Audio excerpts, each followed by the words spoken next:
today's episode of interview, we have very eminent personalities like Father, who is a historian, and we equally have a digital historian by my left-hand side here.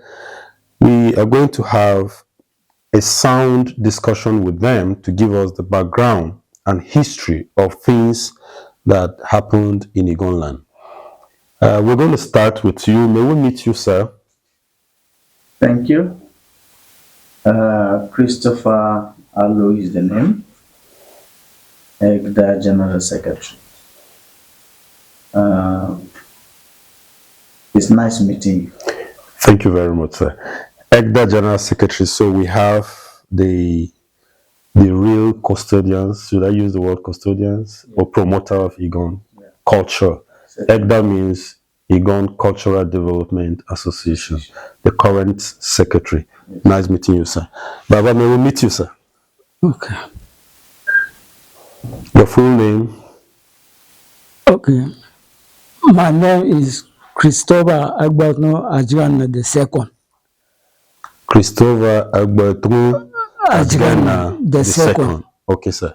The Masanin Gaji Esha in Nasarawa, Eggon local government area of Nasarawa state.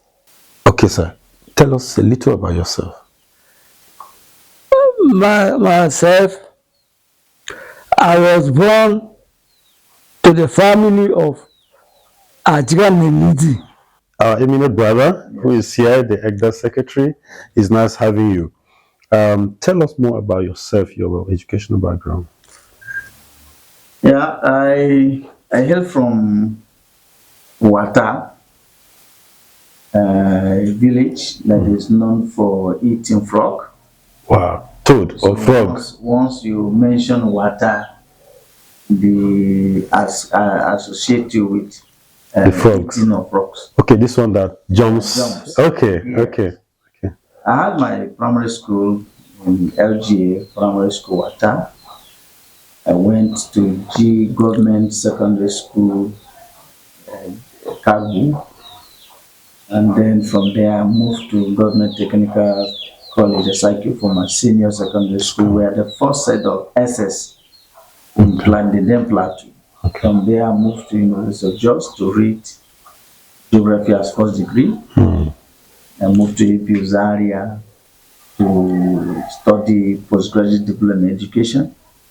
And then I came back to Jos for masters in urban regional planning.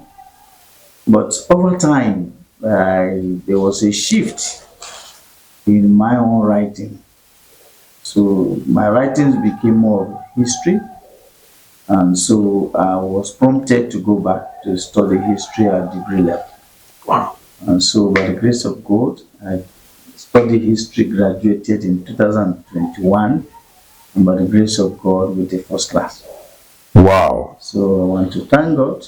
It's nice meeting you at this level. Thank you very much. A historian, let me use the word, a digital historian of our age. Thank you. So what do you have to say concerning the history of Eggon, especially that has to do with the tradition, traditional seat? The history of Eggon is one that is rooted in oral tales, oral tradition. We've not been able to have well-written documentary evidence of what transpired in the past. Of course, that is not to mean that there are no write-ups. Okay. There are a good number of write-ups, but with divergent views. Okay. But regarding the chieftaincy of Eggon nation, Eggon land from time immemorial has been decentralized. We've not been able to have a central authority until the coming on board of the British colonial masters. That level of decentralization leadership was at the level of clans. Each clan had its own leader. That clan leadership we had the Mandak Pashim. Mandak Pashim was headed by Adangashim or Adashim. And within that, the Mandak Pashim were the spiritual aspect of the chieftaincy. And then you have Adubun. So Adubun was now the village head, what is now metamorphosed into a chief. Areŋ. Okay. So Adubun, at that level, he was the only person that has the power to declare war. If there was any need for spiritual cleansing of the land, he refer it back to Mandak question. Okay. For spiritual purification of the land. So, for the sake of our people who do not understand the word Mandak Pashim, yes, what would you interpret that to be? Yes, Mandak Pashim is just like the priest. Okay, spiritual priest. The spiritual priest. Okay. And so that was what it used to be prior to the coming of the British colonialists. Okay. With the coming on board of the British colonialists, of course, from 1903, Lord Lugard started moving around the northern region. And of course, Eggon Land was not an exception. But the penetration into Eggon Land was not until the 1912. When one Campbell came, a minor prospector came around to look for mining expedition. And so we had it rough. There was a disagreement between him and our people, because our people at that time, they were seeing him as somebody who was not coming to align with their perspective. There was no rain. And so when he came, he now put on a flag. And to them, it was a wrong signal. To them, it was taking over their land. And then the people didn't like it. They gave him warning, but he didn't heed the warning. The Ende Eggon people. Yeah, the Ende Eggon. Ende clan of Eggon people. Yes. Okay. So that resulted into a fight, and of course, in a war, there are casualties. Exactly. So Campbell happened to be one of the first casualties of that crisis. That was in 1912. So the British didn't live there, didn't stop at that point. They wanted to still penetrate the Eggon Land. And they didn't know what to do. They were a little bit skeptical about our people. Our people were also skeptical about them because it was a massacre of high magnitude. In fact, the massacre was discussed at the British Parliament.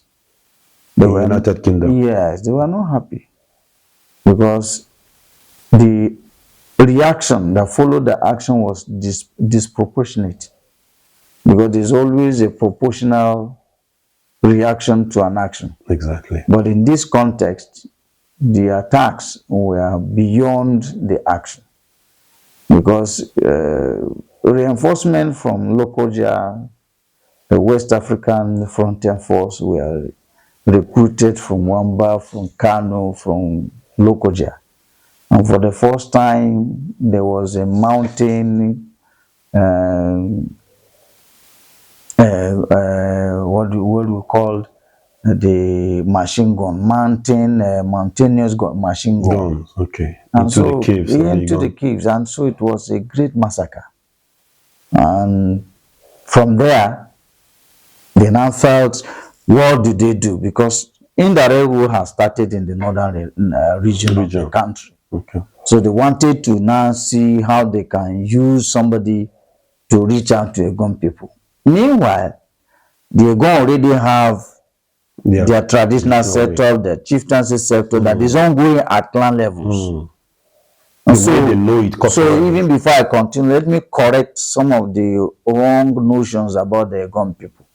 You know, the European writers have seen Eggon society as a classless society, as a stateless society, a society that has no organization.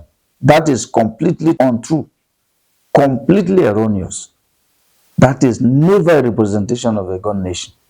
Because prior to the coming of a British colonialist, the Eggon nation was a highly organized society. On their own. On their own. So it was never stateless, it was never classless, it was very, very organized. So for anybody to come and say Eggon nation was not organized was a lie. So from there, they now reach out through Bashai Amusa. Because they wanted to see how they can reach out to Eggon people. Bashai was a nephew to the Eggon people. The mother is from Eggon extraction, who was married to the chief of Kefi. Yes.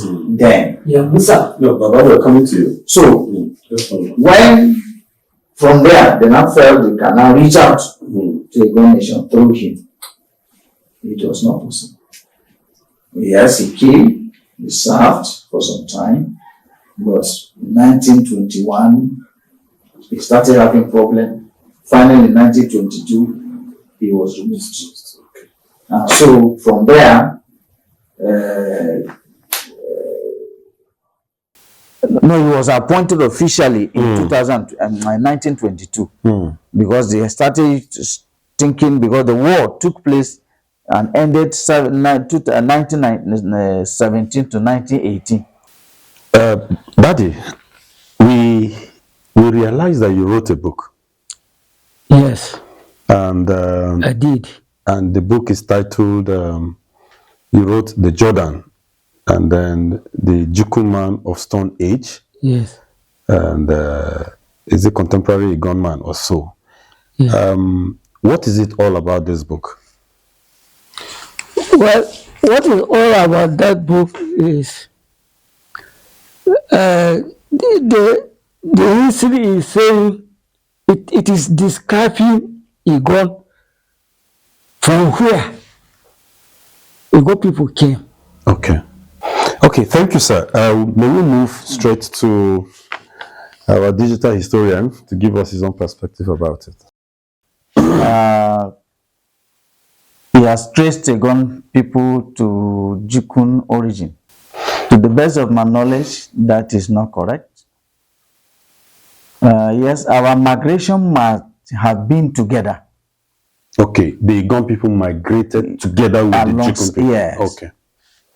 But that Eggon man is a Jukun man by origin, no. The Eggon man has been an Eggon man. What is the concept of Eggon? Eggon is simply here.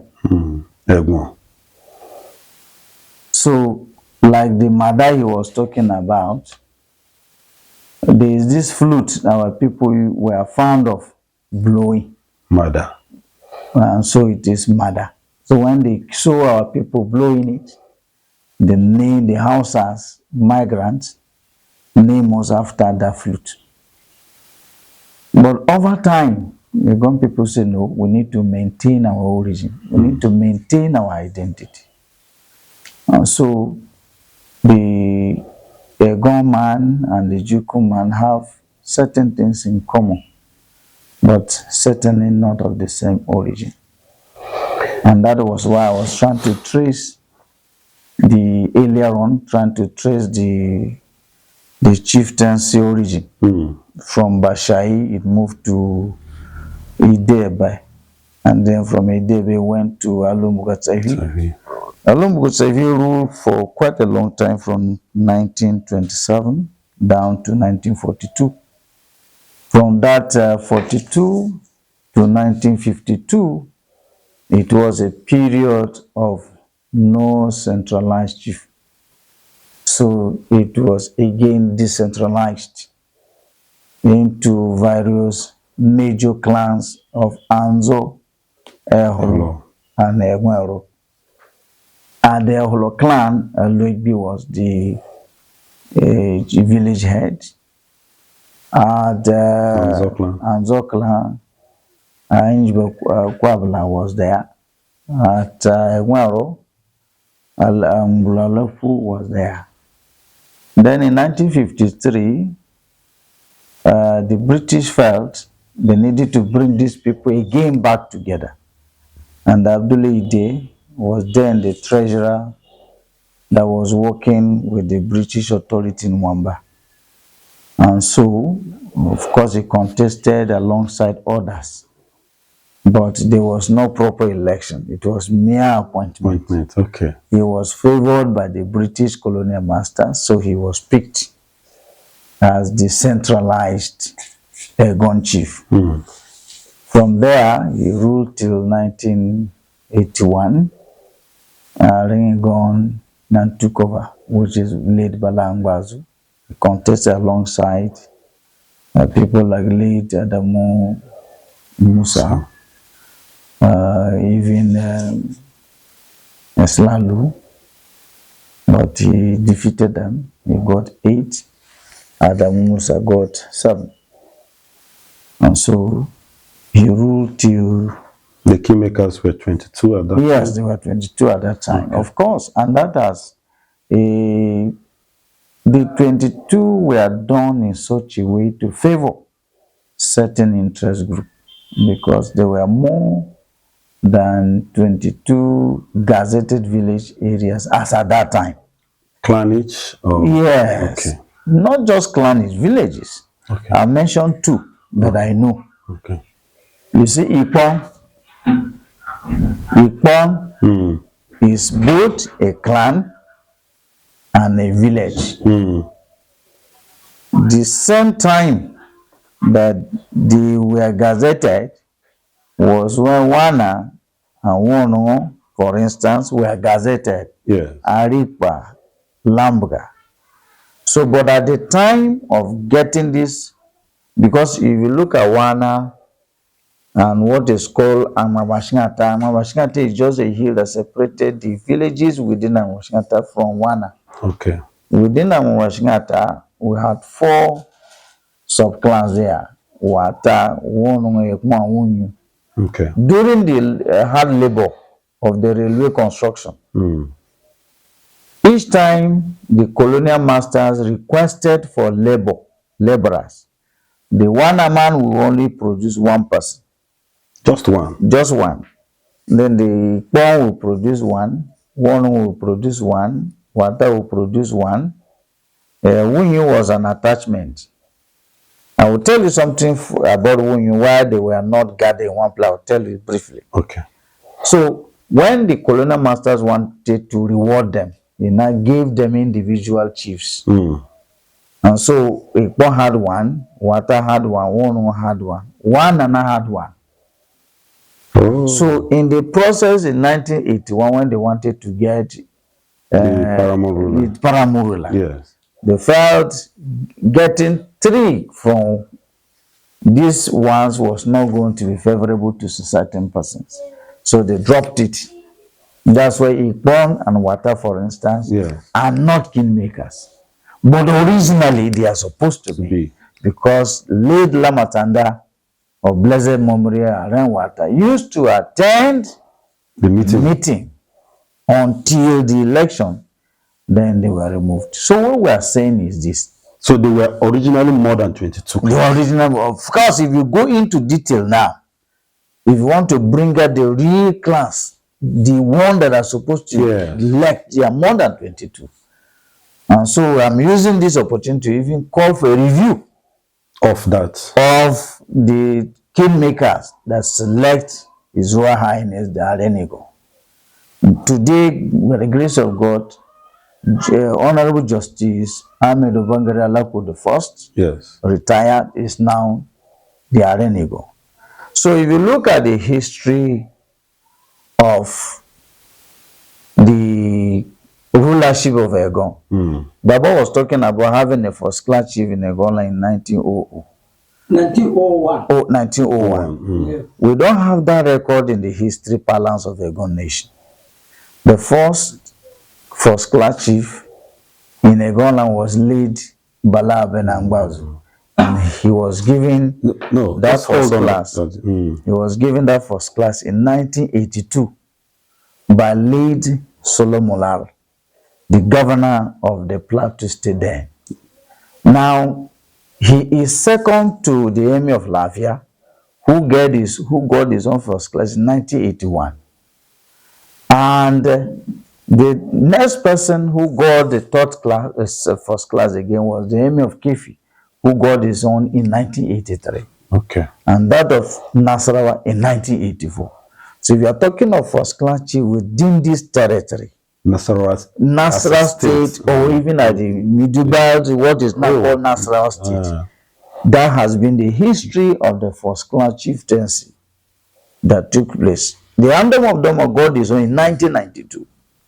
Oh. So we never had a first class chief before that time. Maybe you see, Maybe there was no record. maybe there was no record. Yes. If Baba can produce traceable documentary evidence to show that his father was a first class in, I will be very interested to get to know. Very good. Yeah. I'll be very interested.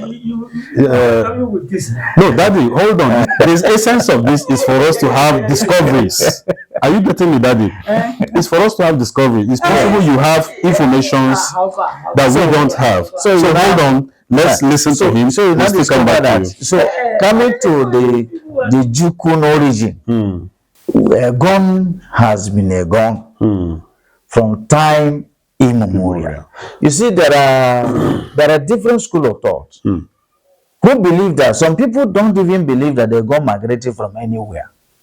According to them, Eggon were created. The Eggon people were created and placed in Eggon Hills. Even Bala said it. Do you understand? They never migrated from anywhere. They were created by God and placed on Eggon Hills. Okay, I want us to be some other persons say no, we migrated from the east.